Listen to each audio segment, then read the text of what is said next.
पति पत्नी और कर्ज, दबाव और धमकियों ने ले ली इंटीरियर डिज़ाइनर की जान। 7 पन्नों में दर्ज दुख भरी दास्तान। नमस्कार दोस्तों, क्राइम चैनल पर आपका स्वागत है। आई होप आप सब लोग बहुत अच्छे होंगे। दोस्तों, क्राइम चैनल पर अगर आप नए हैं और अभी तक आपने चैनल को सब्सक्राइब नहीं किया है तो सबसे पहले आप चैनल को सब्सक्राइब कर लीजिए और इसके अलावा बेल आइकन ज़रूर प्रेस कीजिए फर्दर नोटिफिकेशन के लिए, क्योंकि दोस्तों मुझे आपके सहयोग की बहुत ज़्यादा ज़रूरत है। तो चलिए दोस्तों, समय ना लेते हुए चलते हैं अपनी आज की कहानी पर। एक रोज़ इंजीनियर पति ने अपनी इंटीरियर डिज़ाइनर पत्नी को फ़ोन किया तो कोई जवाब नहीं मिला। इसके बाद जब उस शख्स ने घर के सीसीटीवी कैमरे की फुटेज अपने मोबाइल पर देखी तो उसके होश उड़ गए। कभी कभी इंसान कर्ज के जाल में ऐसा फंस जाता है कि उसका जीना दुश्वार हो जाता है, और जब बार बार लोग पैसे का तकाजा करने लगते हैं और उनके पास आने लग जाते हैं तो वह परेशान होकर खौफनाक कदम उठा लेता है। ऐसा ही एक मामला मध्य प्रदेश के इंदौर शहर से सामने आया है, जहां कर्ज से परेशान एक इंटीरियर डिज़ाइनर दंपति छुप कर रह रहे थे। एक रोज़ पति ने अपनी पत्नी को फ़ोन किया तो कोई जवाब नहीं मिला। इसके बाद जब उस शख्स ने घर के सीसीटीवी कैमरेज की फुटेज अपने मोबाइल पर देखी तो उसके होश उड़ गए। ये कहानी है इंदौर के इंजीनियर उत्तम शर्मा और उनकी पत्नी करुणा शर्मा की। करुणा पेशे से इंटीरियर डिज़ाइनर थी। उस दिन उत्तम इंदौर से बाहर गए हुए थे और अपनी पत्नी को लगातार फ़ोन लगा रहे थे, लेकिन जब कोई जवाब नहीं मिला तो परेशान होकर उत्तम ने घर में लगे सीसीटीवी कैमरे की फुटेज अपने मोबाइल पर देखी। उन्होंने देखा कि उनकी पत्नी फांसी के फंदे पर झूल रही थी। कमरे से एक सुसाइड नोट भी मिला था, जिसमें पत्नी ने कुछ लोगों पर पैसों के लिए परेशान करने और अपमान करने का आरोप लगाया था। सुसाइड की सिहरन पैदा करने वाली सीसीटीवी तस्वीरें तो हम आपको नहीं दिखा सकते हैं, लेकिन उन तस्वीरों के पीछे का सच आपको ज़रूर बता सकते हैं, जो किसी के भी दिलो दिमाग को झकझोर कर रख देता है। और हकीकत में दोस्तों, जब आप किसी बात से परेशान होते हैं और ऐसा कदम उठाते हैं तो ये कदम आपको ही नहीं, जो भी सुनता है उसका भी दिल दहल उठता है। यह मामला इंदौर के लसूड़िया थाना इलाके का है, जहां मंगलवार की रात करीब 9:45 बजे एक महिला ने अपने घर में फांसी का फंदा लगाकर खुदकुशी कर ली थी।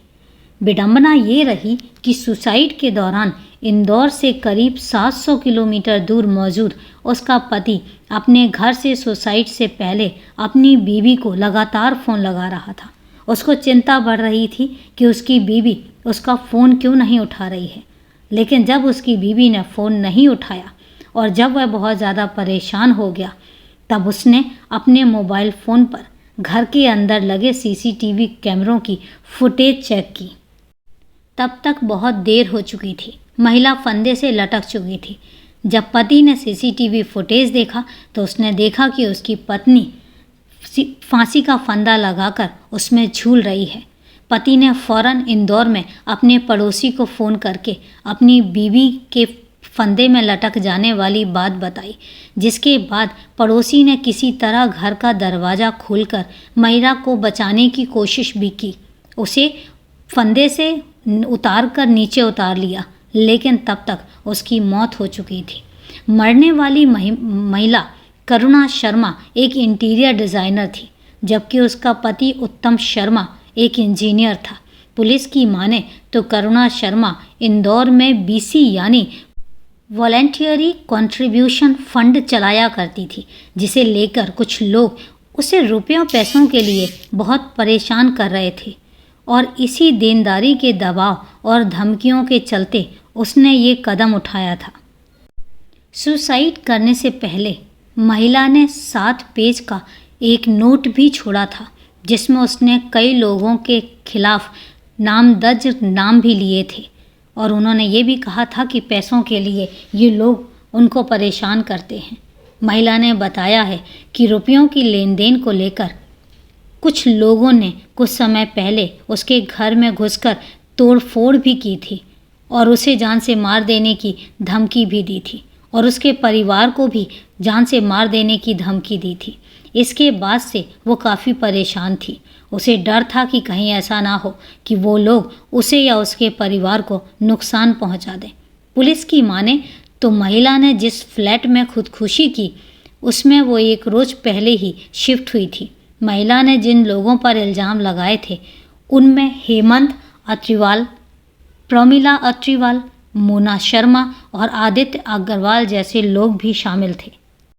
महिला की खुदकुशी की खबर मिलते ही पुलिस ने उसके शव को बरामद कर लिया और मामले की जांच शुरू कर दी। उधर भिलाई से अपनी मासूम बेटी के साथ इंदौर पहुंचे महिला के पति ने इस सिलसिले में कई खुलासे किए हैं। पति उत्तम शर्मा का कहना है कि उसकी पत्नी 2000 से ही बीसी चला रही है, जिसमें लोग 10-20 हज़ार रुपये देकर मेंबर बनते हैं। कई लोगों ने मोटी रकम भी लगाई है, लेकिन बाद में कुछ लोगों ने पैसा देना बंद कर दिया और बात बिगड़ गई। अब लेनदार उन्हें और उनकी पत्नी को परेशान करने लगे। एक दिन में लोग उन्हें 10-10 फ़ोन करते, जान से मार देने की धमकी भी देते, जिससे उनका जीना मुहाल हो गया था। करुणा के पति ने कहा है कि चूंकि धमकी देने वाले लोग काफ़ी पावरफुल थे तो उन्हें अपने परिवार पर खतरा हमेशा बना रहता था और इसीलिए वो अपनी बेटी की हिफाजत की खातिर उसे भी अपने साथ भिलाई ले गया था। लेकिन इंदौर में उनकी बीवी लेनदारों का दबाव नहीं सह पाई और उसने अपनी जान दे दी। करुणा के पति ने पुलिस को बताया है कि कुछ समय पहले महालक्ष्मी नगर के रहने वाले आदित्य अग्रवाल ने उनके घर पर घुसकर तोड़फोड़ भी की थी और उन्हें जान से मार देने की धमकी भी दी थी, जिसकी लसूड़िया थाना पुलिस से शिकायत भी उन्होंने करवाई थी और पुलिस मामले की जांच भी कर रही थी। लेकिन इतना होने के बावजूद उन्हें डराने धमकाने का सिलसिला बंद नहीं हुआ था और आखिरकार करुणा शर्मा ने यह खौफनाक कदम उठा लिया कि अब पुलिस इस मौत के लिए जिम्मेदार लोगों को तलाश में जुटी हुई है। तो इस तरीके से दोस्तों, एक कर्ज में डूबी हुई इंटीरियर डिज़ाइनर ने अपनी जीवन लीला समाप्त कर ली, सिर्फ इस डर से कि उसको और उसके परिवार वालों को कोई नुकसान ना पहुंचने पाए। तो दोस्तों, कहानी के बारे में आपकी क्या राय है, कमेंट करके ज़रूर बताएं। तो चलिए दोस्तों, मिलते हैं फिर कल एक नई कहानी के साथ। तब तक के लिए सेफ रहें, सुरक्षित रहें और अपना ध्यान रखें।